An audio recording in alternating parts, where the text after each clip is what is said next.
कथेचे नाव आहे माणसाचं कर्म कसं फिरतं. एका गावात दोन भाऊ राहत होते. मोठा भाऊ खूप श्रीमंत होता. त्याला कशाचीही कमतरता नव्हती. धाकटा भाऊ मात्र खूप गरीब होता. मोलमजुरी करून तो पोट भरत असे. एके दिवशी दोघा भावांमध्ये वाद झाला. मोठा भाऊ म्हणाला, चांगल्या माणसाला कोणी मदत करत नाही. आजच्या जगात चांगल्या माणसाला सुद्धा परमार्थ मिळत नाही. म्हणून दुसऱ्याचं वाईट जरी झालं तरी आधी स्वतःच्या भल्याचा विचार करायला हवा. तेव्हा लहान भाऊ म्हणाला, दुसऱ्याला त्रास देऊन आपलं भलं कसं होईल. तेव्हा मोठा भाऊ म्हणाला, आपण गावातील लोकांना विचारू. जर तुझा शब्द खरा ठरला तर माझ्याकडे असलेले सर्व धन तुझे राहील, आणि माझा शब्द खरा ठरला तर तुझ्याकडे जे काही आहे ते सर्व माझे होईल. तेव्हा लहान भाऊ म्हणाला, ठीक आहे. आणि दोघे भाऊ गावात गेले. गावात गेल्यावर बऱ्याच लोकांना विचारलं तर सगळ्या लोकांनी सांगितलं की आता तर भल्याचा जमानाच राहिलेला नाही, आणि जे लोक दुसऱ्याचा विचार करतात किंवा दुसऱ्याचं भलं करतात ते लोक मागे राहतात. भल्या माणसाला कोणी विचारत नाही. चांगल्या माणसांचे दिवस राहिलेले नाहीत. चांगल्या माणसाला राहायला जागा नसते, आणि जो वाईट मार्गावरती चालतो तो भरपूर समृद्ध होतो, धनाने सुखी राहतो.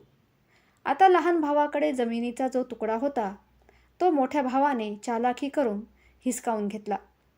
आता लहान भावाला 2 वेळेच्या जेवणासाठी सुद्धा इकडे तिकडे भटकावं लागत होतं. बायको मुलं उपाशी राहू लागले. कोणी अन्न उधार देत नसे. एके दिवशी तो आपल्या मोठ्या भावाकडे धान्य घेण्यासाठी गेला. तो आपला मोठा भाऊ आहे. तो आपल्या लहान भावाला नक्कीच मदत करेल असे लहान भावाला वाटले. तो मोठ्या भावाला म्हणाला, दादा, मला 15 किलो गहू उधार दे. घरात अन्नाचा एकही दाणा नाही. मुले उपाशी मरत आहे, आणि माझ्याकडेही पैसेही नाहीत. तेव्हा मोठा भाऊ म्हणाला, तुझ्याकडे काही किमती वस्तू असेल तर ती गहाण ठेव, आणि जेवढे पाहिजे तेवढे धान्य घेऊन जा. तेव्हा लहान भाऊ म्हणाला, माझ्याकडे तुला द्यायला काहीच नाही. तेव्हा मोठा भाऊ म्हणाला, तुझा एक डोळा मला दे. लहान भावाला वाटलं आपला भाऊ आपली मजा करत असेल. धान्याच्या बदल्यात डोळा तर नाही ना घेणार. पण मोठ्या भावाने धान्याच्या बदल्यात एक डोळा काढून घेतला, आणि डोळ्याच्या बदल्यात त्याला 15 किलो धान्य दिलं. हे सगळं दृश्य बघून त्याची बायको आणि मुलं रडायला लागली. तुम्ही हे काय केलं असे म्हणू लागली. थोडे दिवस चांगले गेले, पण काही दिवसांनी ते धान्य संपून गेलं. लहान भाऊ परत मोठ्या भावाकडे गेला. त्याला आपल्या बायको आणि मुलांना उपाशी बघवत नव्हतं. तो मोठ्या भावाला म्हणाला, दादा, मला थोडं धान्य दे. मोठा भाऊ परत म्हणाला, तुझा दुसरा डोळा दे आणि धान्य घेऊन जा. लहान भावाचा दुसरा डोळाही त्याने काढून घेतला, आणि धान्य घेऊन लहान भाऊ घरी आला. घरी आल्यावर बायको आणि मुलं त्याला बघून रडायला लागली. हे काय केलं, आता आमचं काय होईल. तेव्हा लहान भाऊ बोलला, तुम्हाला दुःखी व्हायचं कारण नाही. आता मी आंधळा झालो. लोक आंधळ्याला भीक नक्कीच देतील. तू मला रोज रस्त्याच्या बाजूला बसून येत जा. दुसऱ्या दिवसापासून रोज त्याची पत्नी त्याला रस्त्याच्या बाजूला बसवून यायची. आता त्यांचा रोजचा जेवणाचा प्रश्न सुटला. एक दिवस बसून बसून खूप वेळ झाला, तरी त्याची पत्नी त्याला घ्यायला आली नाही. कारण रस्त्याने येत असतानाच एके ठिकाणी तिचा गाडीला धडक लागून अपघात झाला, आणि ती जखमी झाली होती. त्यांनी खूप वेळ वाट पाहिली, पण बरीच रात्र झाली तरी बायको आली नाही. त्यामुळे तो घराच्या दिशेने निघाला, पण त्याला काहीच दिसत नव्हतं. त्याने विचार केला की इथेच बसून रात्र घालवतो. अजून पुढे गेलो तर रस्ता भटकेल. तो एका झाडाखाली जाऊन बसला. थोड्या वेळाने जोरात हवा सुरू झाली. तेवढ्यात झाडावरून आवाज आला. तो आवाज भूतांचा होता. 4 भूतांमध्ये एक त्यांचा सरदार होता. भूतं खूप खोडकर होती. ते महिनाभरापासून लोकांना त्रास देत होते, आणि सरदार महिन्यातून 1 दिवस त्या झाडावर सर्वांचे हिशोब चुकते करत असत. आज हिशोबाचा दिवस होता. सरदारने विचारले, तुम्ही काय काय केले ते एक एक करून सांगा. पहिला भूत म्हणाला, एका गावात 2 भाऊ होते. त्यांच्यात वाद झाला. त्यांनी पैज लावली. दोघांनी आपली बाजू मांडली. त्यांच्यात धाकटा भाऊ हारला आणि भावाने त्याला आंधळे केले. सरदार म्हणाला, खूप छान. आता तो आंधळाच राहणार. त्याला काय माहिती, सकाळी या झाडाखाली जेव्हा दव पडेल ते पाणी डोळ्याला लावल्याने त्याचे डोळे बरे होतील. तेव्हा दुसरा भूत म्हणाला, मी कैलासनगर जिल्ह्यातील सर्व नद्या, झरे, तलाव, विहिरी कोरड्या पाडल्या आहेत. पाण्यासाठी सगळीकडे आक्रोश आहे. खूप दूरपर्यंत पाणी नाही. भूतांचा सरदार म्हणाला, शाब्बास. सर्वजण पाणी पाहण्यासाठी भटकतील. त्यांना काय माहिती, डोंगराच्या पायथ्याशी मातीचे 7 थर काढून पुन्हा पाणी येऊ शकते. तिसरे भूत म्हणाले, सरदार, राजाच्या मुलीचे लग्न होणार होते. लग्न सोहळा साजरा करण्यात आला, पण मी राजकन्येला मूक बनवले, जेणेकरून तिचे लग्न होऊ नये. राजवाड्यात शोककळा पसरली आहे.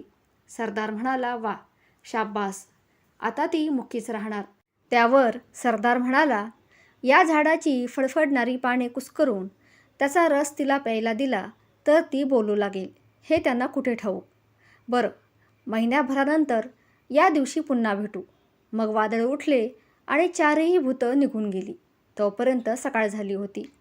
आंधळ्या भावानं प्रथम दव डोळ्यावर लावले. त्याचे डोळे परत आले.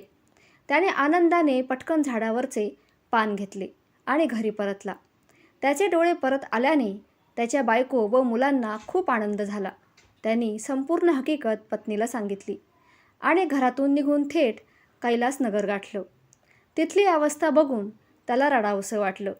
जमीन कोरडी पडली होती. कुठेही पाण्याचा थेंबही नव्हता. सगळीकडे आक्रोश होता. त्याने डोंगराच्या खालून 7 थर काढले. त्यानंतर विहिरी, तलावात पाणीच पाणी झाले. तिथल्या राजाने त्याला अमाप संपत्ती दिली. मग तो राजाबरोबर राजवाड्यात गेला. राजवाड्यात प्रवेश करताच तो म्हणाला, महाराज, मी ऐकलं आहे की राजकुमारी मुकी झाली आहे.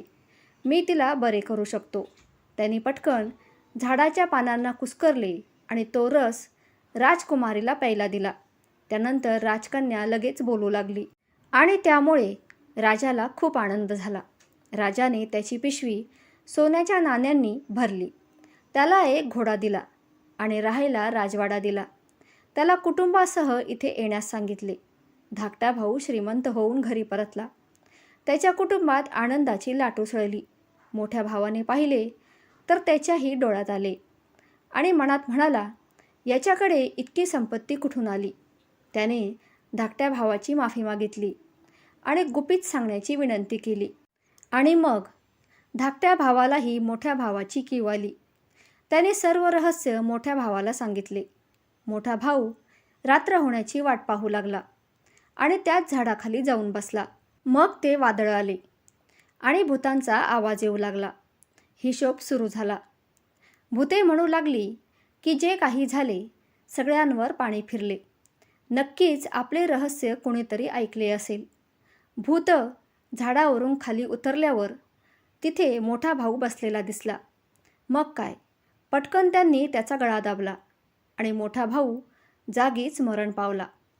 तात्पर्य: दुसऱ्याचं वाईट करून श्रीमंत होण्याची इच्छा कधीही मनात ठेवू नका.